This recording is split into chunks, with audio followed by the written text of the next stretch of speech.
Hello, boys and girls, ladies and gentlemen. Welcome to your YouTube channel, చీకటి రహస్యాలు. Friends, మనం ఇవాళ ఒక చాలా ఇంట్రెస్టింగ్ కథ వినబోతున్నాం.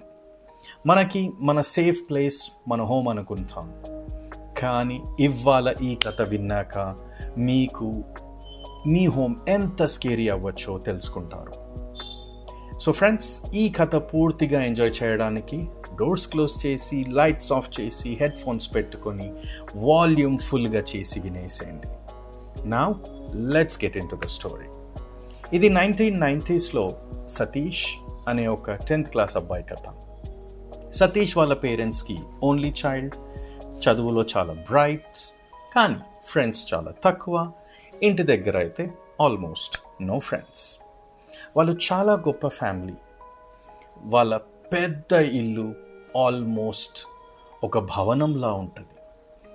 చాలా పాతది అండ్ చాలా మట్టుకు చెక్కతో కట్టినబడినది. సతీష్ వాళ్ళ ఇల్లు ఊరికి దూరంగా ఉంటుంది. వాళ్ళ 100 ఎకరాల ఎస్టేట్ మధ్యలో ఉంటుంది. కాబట్టి ఇంట్లో ఉన్న సర్వెంట్స్ కూడా ఈవినింగ్ అవ్వగానే ఎవరింటికి వాళ్ళు వెళ్ళిపోతారు. సతీష్ వాళ్ళ ఇంటి దగ్గరలో ఒక 100 అడుగుల దగ్గరలో ఒక పెద్ద చెరువు ఉంది. ఆ చెరువు ఇవతలి ఒడ్డుకు సతీష్ వాళ్ళ ఇల్లు, కానీ అవతల ఒడ్డు చాలా మటుకు చుట్టుపక్కల ఉన్న ఊర్ల వాళ్ళు శ్మశాన వాటికలాగా వాడుకుంటూ, వాళ్ళ ఫ్యామిలీస్లో ఎవరైనా చనిపోతూ అక్కడ దహన సంస్కారాలు చేస్తూ ఉంటారు. సతీష్ వాళ్ళది చాలా గొప్ప ఫ్యామిలీ కాబట్టి వాళ్ళకి చాలా పురోహితులు మంచి సలహాలు ఇచ్చేవాళ్ళు. అండ్ స్ట్రిక్ట్గా సతీష్ వాళ్ళ పేరెంట్స్కి ఎప్పుడు ఒకే మాట ఎన్నోసార్లు చెప్పేవాళ్ళు, మీ ఇంటి వారసుడికి ప్రాణగండం ఉంది అని. ఎప్పుడు ఒంటరిగా రాత్రులు ఉండనివ్వద్దు సతీష్ని అని చెప్పేవారు. ఎప్పుడు ఇంట్లో ఎవరైనా అతనికి తోడు ఉండాలని అనేవాళ్ళు. కానీ ఈ విషయం సతీష్ వాళ్ళ పేరెంట్స్ సతీష్కి ఎప్పుడు చెప్పలేదు, చిన్నపిల్లాడు భయపడతాడనేసి అని. అండ్ సతీష్ వాళ్ళ పేరెంట్స్ ఈ విషయం వాళ్ళ ఊర్లో వాళ్ళకు కూడా తెలియనివ్వలేదు. ఎందుకంటే చాలా పెద్ద ఫ్యామిలీ అవ్వడం వలన ఎవరైనా వాళ్ళ గురించి తప్పుగా మాట్లాడుకుంటారు, లేదా ఇంకేదైనా కుట్ర పన్నుతారు అనే ఒక భయంతో. సతీష్ వాళ్ళ నాన్న చాలా ఫ్రీక్వెంట్గా పక్క ఊరికి లేదా ఏదో గ్యాదరింగ్కి వెళ్తూ ఉంటాడు. చాలాసార్లు సతీష్ని ఒంటరిగా వదిలేసి వాళ్ళ పేరెంట్స్ ఇద్దరు కూడా బయటకి వెళ్ళేవాళ్ళు. కానీ సాయంత్రం అయ్యేలోపు, చీకటి పడేలోపు తప్పనిసరిగా ఇంటికి చేరుకుంటారు. ఇలాగే ఒకసారి జూలై మంత్లో ఆల్మోస్ట్ ప్రాపర్ రెయినీ సీజన్లో సతీష్ వాళ్ళ పేరెంట్స్ వాళ్ళ కార్లో పక్క ఊరికి పెళ్ళికి వెళ్ళారు. వెళ్ళేటప్పుడు వాళ్ళకి చాలా గాలి, నల్లమైన మేఘాలు విరుచుకును గర్జిస్తూనే ఉన్నాయి. సతీష్ వాళ్ళ పేరెంట్స్ మనము వర్షం గట్టిగా అందుకునే ముందు రిటర్న్ అవ్వాలి అనే ఒక ప్లాన్తోనే స్టార్ట్ అయ్యారు. వాళ్ళు పక్క ఊరికి చేరుకునే లోపే చాలా వర్షం స్టార్ట్ అయిపోయింది, గట్టిగా పడడం మొదలైపోయింది. పెళ్ళి ఒక క్లోజ్డ్ హాల్లో కాబట్టి పెళ్ళిలో అందరు సేఫ్ అండ్ బాగా ఇన్వాల్వ్ అయిపోయారు పెళ్ళిలో, హడావుడిలో, రిలేటివ్స్తో. అండ్ సతీష్ వాళ్ళ పేరెంట్స్ ఏదో ఒకసారి వర్షం తగ్గుతుంది కాబట్టి ఆ టైంలో మనం ఇంటికి చేరుకుందాము అనే కాన్ఫిడెన్స్లో కూడా కొంచెం రిలాక్స్గానే ఉన్నారు. కానీ అదే సమయంలో వీళ్ళ ఇంటి దగ్గర చెరువు అవతల ఒడ్డుకు ఎవరో ఒక ఫ్యామిలీ వాళ్ళ ఇంట్లో ఎవరో చనిపోతే వాళ్ళ దహన సంస్కారం చేస్తున్నారు. ఈ దృశ్యం అంతా సతీష్ వాళ్ళ ఇంటి పైన నుంచి చూస్తూ ఉన్నాడు. అతనికి ఇది కొత్త కాదు. కాకపోతే ఇవాళ మాత్రం ఆయన ఒంటరిగా ఉన్నాడు కాబట్టి, ఆల్మోస్ట్ సాయంత్రం అవ్వొస్తుంది కాబట్టి ఆయన కిందికి వచ్చేసి డోర్స్ అన్ని క్లోజ్ చేసుకొని, విండోస్ అన్ని క్లోజ్ చేసుకొని, మెట్లెక్కేసి ఫస్ట్ ఫ్లోర్లో ఉన్న ఆయన రూమ్లోకి డోర్స్ క్లోజ్ చేసుకొని కూర్చున్నాడు. అక్కడ పెళ్ళిలో సతీష్ వాళ్ళ పేరెంట్స్ ఇంకా రిటర్న్ అవుదాము అనే టైంలో చూసుకునేసరికి వర్షం ఇంకా తగ్గలేదు. కాకపోతే వాళ్ళు ఇంకా సాయంత్రం అయిపోతుంది, చీకటి పడుతుంది, సతీష్ ఒంటరిగా ఉంటాడు అనే ఒక బెంగతో, భయంతో ఇంకా ఎలాగో అలాగో స్టార్ట్ అయిపోయారు. కానీ ఊర్లో వాళ్ళు ఆపడానికి ట్రై చేశారు, ఇంత భారీ వర్షంలో పోవడం సేఫ్ కాదు అని. కానీ సతీష్ వాళ్ళ నాన్న, స్పెషల్లీ వాళ్ళ అమ్మ గట్టిగా ఏమన్నా కానీ మనం వెళ్ళిపోవాలి, సతీష్ని ఒంటరిగా వదల్లేము అనే ఒక ఆలోచనతో స్టార్ట్ అయిపోయారు. ఎంతో దూరం వచ్చేసారు. ఆల్మోస్ట్ ఇంకా వాళ్ళ ఊరు దాటేసి వీళ్ళ ఊరికి వచ్చే సమయంలో ఇంకా వర్షం ఎక్కువనే అవుతూ ఉన్నది. ఇంకా వాళ్ళు వాళ్ళ ఊరు కూడా దాటేసి వాళ్ళ ఎస్టేట్ వైపు వచ్చేసరికి ఆ తుఫాను గాలికి, ఆ జోరు వర్షానికి ఒక పెద్ద చెట్టు రోడ్డుగా అడ్డంగా పడిపోయింది. ఇంకా వాళ్ళు అది చూసి చాలా షాక్ అయ్యారు. అక్కడ ఇంట్లో ఇప్పుడు ఆల్రెడీ రాత్రి అవ్వొస్తుంది కాబట్టి సతీష్కి ప్రాణగండం గురించి ఏమీ తెలియదు కాబట్టి రోజులాగే అన్ని డోర్స్ లాక్ చేసుకున్నాడు కాబట్టి సేఫ్గా తన రూమ్లో చదువుకుంటున్నాడు.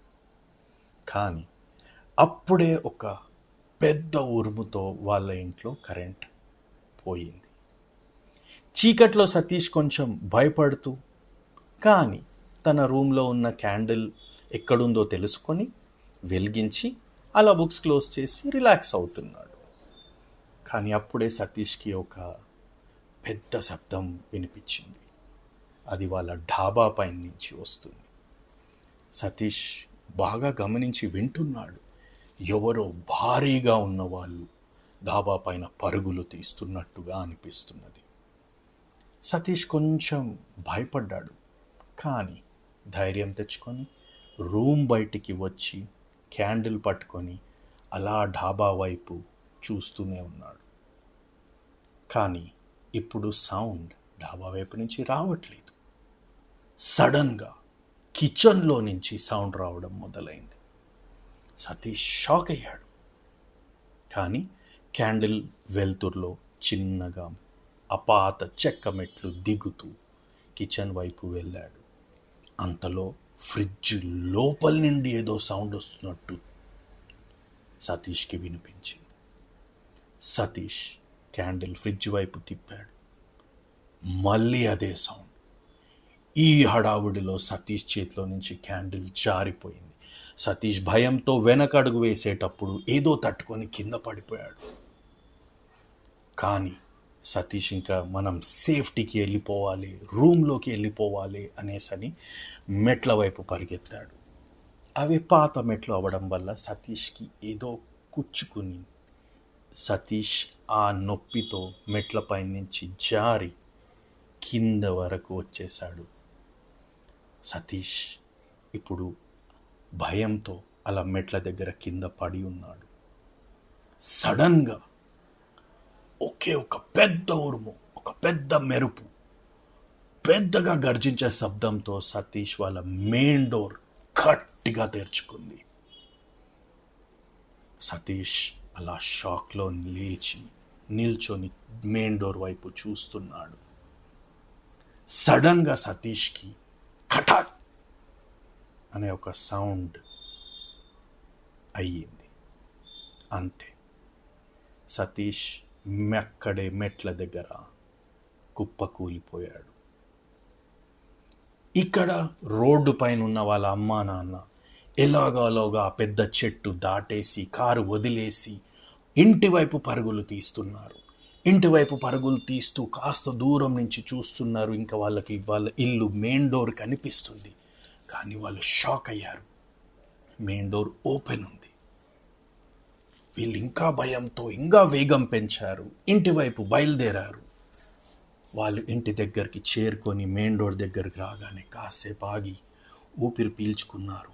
వాళ్ళకి ఏమీ కనబడటం లేదు, చీకటి, కరెంట్ లేదు. వాళ్ళు అలా లోపలికి తొంగి చూశారు.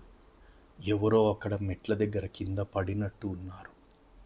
వాళ్ళు ధైర్యం తెచ్చుకొని ముందడుగు వేసి అక్కడ మెట్ల వైపు వెళ్ళి చూస్తే అది సతీష్ ఉన్నాడు.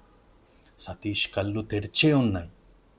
కానీ అప్పుడే సతీష్ వాళ్ళ అమ్మా నాన్న ఒక వింత దృశ్యం చూసి గట్టి కేక వేసి స్పృహ తప్పి పడిపోయారు.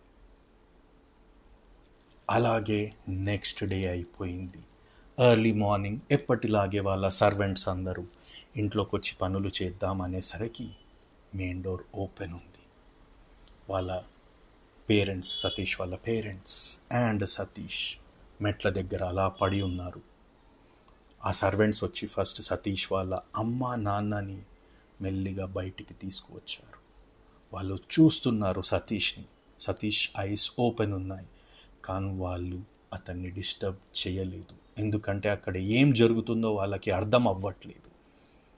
సతీష్ వాళ్ళ పేరెంట్స్ని మెల్లగా బయటికి తీసుకొచ్చి ఇంకా అప్పటికే పోలీస్ వాళ్ళని పిలిచేసి, పోలీస్ వాళ్ళు వచ్చాక సతీష్ వాళ్ళ పేరెంట్స్ని లోపలికి అలౌ చేసి, అప్పుడు సతీష్ని చూస్తే సతీష్ పొజిషన్ చాలా స్కేరీగా, డేంజరస్గా ఉంది. సతీష్ ఐస్ ఓపెన్ ఉన్నాయి, కానీ ఆయన ఫేస్ ఆయన వీపు వైపు తిప్పేసింది, ఆయన మెడ తిప్పేసింది. సో సతీష్ మెట్ల దగ్గర కింద పడి డోర్ కటక్కున తెరుచుకున్నప్పుడు లేచి నిల్చున్న వచ్చిన సౌండ్ ఎవరో సతీష్ మెడకాయని తిప్పేసి విరిచేశారు. దీంతో సతీష్ అక్కడికక్కడే కుప్పకూలిపోయాడు. ఇప్పుడు సతీష్ ఈ లోకంలో లేడు. అది తెలుసుకున్న సతీష్ వాళ్ళ పేరెంట్స్ సతీష్ ఇంకా తిరిగి రాలేడని, మనకి లేడని ఎంతో బాధతో ఏడుస్తూ ఒకే మాట అంటూ ఉన్నారు, మేము సతీష్ని ఒంటరిగా వదిలి వెళ్ళకపోవాల్సింది, అలా ఉంటే సతీష్ మాకి వాళ్ళ ఉండేవాడు, మేమే ఏదో తప్పు చేశామేమో అని అనుకుంటున్నారు. పోలీసులకి మాత్రం ఇంకా ఇంకేదో అనిపిస్తుంది, ఊర్లో వాళ్ళకి మాత్రం ఇంకేదో అనిపిస్తుంది. సో సతీష్ ఎలా చనిపోయాడు అనేది ఒక అంతు చిక్కని కథ. That's the end friends.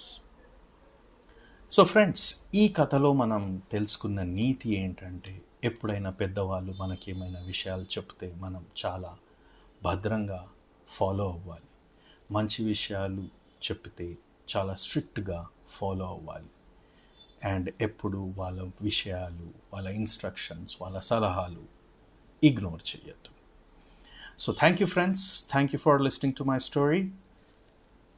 Signing off, మీ చీకటి రహస్యాలు.